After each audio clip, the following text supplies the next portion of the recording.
এই ঘটনা আমারও চোখে পড়েছে এবং খুবই অবাক হয়েছি এবং কষ্ট পেয়েছি একই সঙ্গে।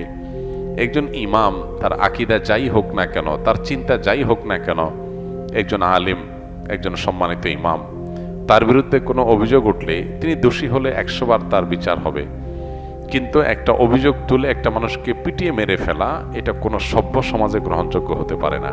আমি অবাক হয়েছি যে অতি সম্প্রতি এ ধরনের যে সমস্ত মবের ঘটনা ঘটেছে, আইন হাতে তুলে নেওয়ার ঘটনা ঘটেছে, সেগুলোতে যারা সরব ছিল সে মানুষগুলো এই ঘটনায় পরিপূর্ণ নীরব।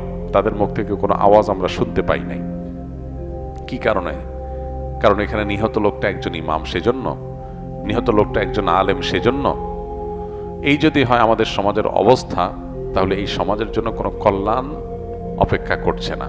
যারা অন্যান্য মবের বিরুদ্ধে সোচ্চার ছিলেন, এখানে এই মবের সাথে যারা জড়িত তাদের বিরুদ্ধে সবাই সোচ্চার থাকা কর্তব্য।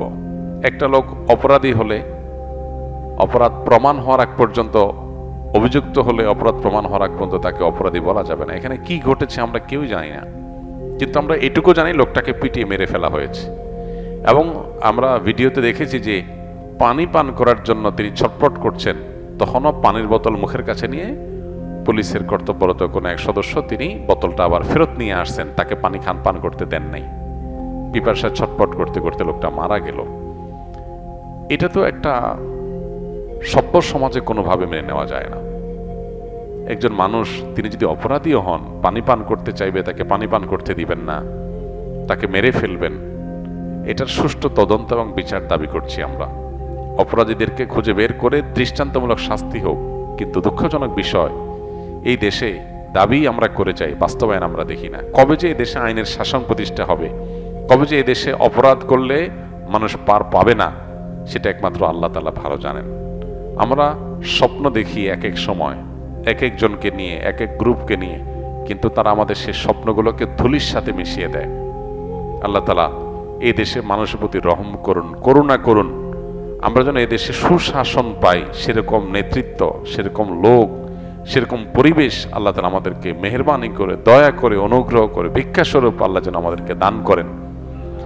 এছাড়া আমাদের কোনো আশার আলো আমরা সচরাচর দেখতে পাই না। আল্লাহর অনুগ্রহ ছাড়া আমার কোনো উপায় নেই। আপনি যে কোনো মানুষের উপর একটা অভিযোগ তুলে তাকে পিটিয়ে মেরে ফেলতে পারেন, এটা তো হতে পারে না। এখানে আইন শৃঙ্খলা রক্ষাকারী বাহিনীর দায়িত্বের বিষয়টা চলে আসে। তারা এটাকে ট্যাকেল দিয়ে যথাযথ তদন্ত করে তারপর এটা নিয়ে পদক্ষেপ নেওয়া উচিত ছিল।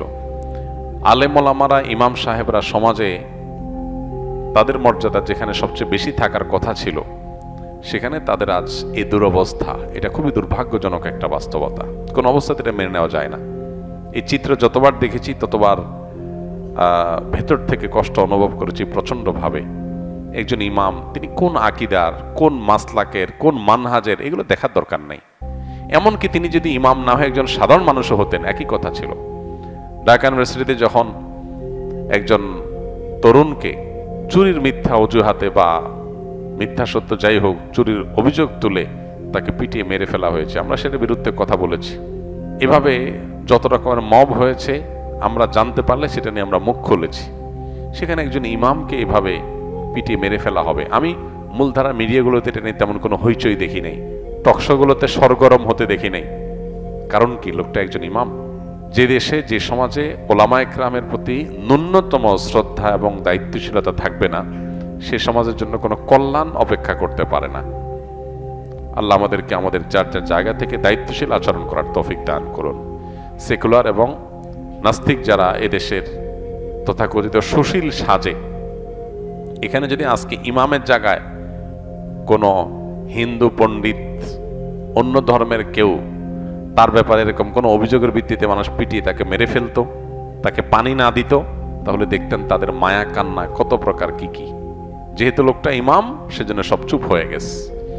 এই লোকগুলোর ভণ্ডামি এবং এদের মানবিক খেলা, এদের নিজেদের ভালো মানুষের মুখোশ পরা, এ সম্পর্কে আমাদের বারবার করে বিভিন্ন ঘটনাগুলোতে আমাদের চোখ খুলে যায়, কিন্তু এরপর আমরা মানুষ চিনতে পারি না।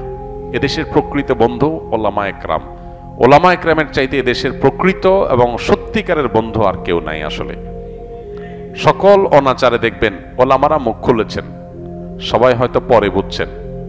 আলেমরা যখন বলেছেন তখন তাদেরকে বুঝেন নাই পার্বত্য চট্টগ্রামের স্বাধীনতা বিপন্ন হতে পারে। আলেমরা সবার আগে আশঙ্কা করেছেন এবং সতর্ক করেছেন। খ্রিস্টান মিশনারিগুলো সেখানে নানান ষড়যন্ত্রের বীজ বপন করছে। বহু যুগ আগে থেকে আলেমরা বলে আসছে, আপনারা কানে নেন নাই।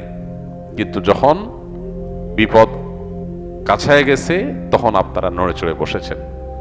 ওলামা একরাম বিভিন্ন অপসংস্কৃতির বিরুদ্ধে কথা বলে তখন আমরা অনেকে শুনি না, কিন্তু যখন সর্বনাশ আমাদের হয়ে যায় তখন আমরা হয়তো নড়ে চড়ে বসি।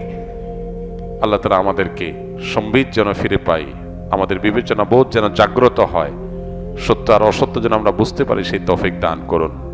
ওলামা একরামের প্রকৃত মর্যাদা, আলেম সমাজের মর্যাদা আমাদেরকে দেওয়ার তৌফিক দান করুন।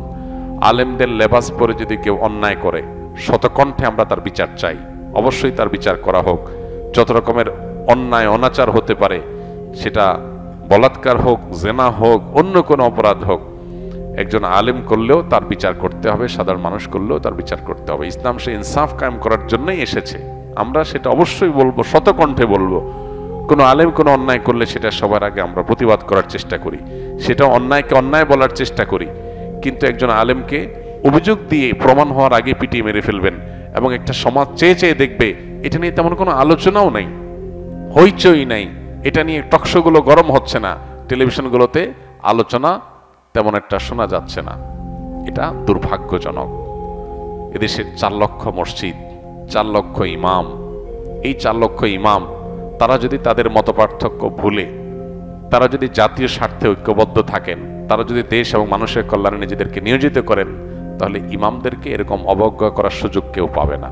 এই জন্য আমাদের ওলামা একরাম প্রত্যেকটা মহল্লাতে আমাদের ঐক্যবদ্ধ থাকতে হবে। দুর্ভাগ্য আমাদের, আমরা বিভিন্ন মাসলাকগত আকীদাগত মতপার্থক্যের দোহাই দিয়ে আমরা যার যার মতো আলাদা আলাদা, পারলে একজন আরেকজনের বিরুদ্ধে শত্রুতা করি। এগুলা ভেদাভেদ ভুলে, মতপার্থক্য আপন জায়গায় থাকতে পারে, সেগুলো থাকা সত্ত্বেও আমরা ঐক্যবদ্ধ থাকা দরকার, একে অন্যের পাশে থাকা দরকার এবং সমাজ এবং মানুষের কল্যাণে কাজ করা দরকার। আল্লাহ আমাদেরকে তৌফিক দান করুন।